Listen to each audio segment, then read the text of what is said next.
in the early part of the 20th century, and especially the late part of the 19th century, if we get into the 1890s and then the early 1900s, when we were looking at, you know, maybe the 19 teens into the 1920s, and even further, I will argue maybe into the 1930s and 40s, there was something of a black middle class here, but that it had a lot to do with, it grew out of, I think, the fact that African Americans had been segregated to a certain area. I mean, Jim Crow segregation had the tendency to create communities that that became thriving and active communities. Businesses that were African American owned. One of the things that I think that was important to Asheville in the early part of the 20th century was Stevens Lee High School, which was the black high school.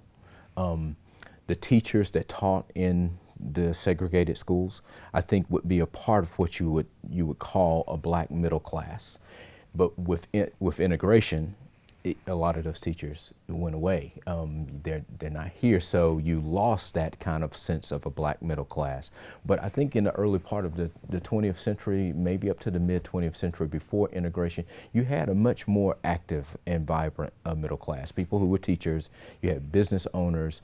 Ministers were always considered a part of kind of a black middle class. You had very active black churches, I think that in some ways probably more active than they are today. So in my opinion, there was a black middle class that existed here, but integration had the tendency to kind of disperse that community.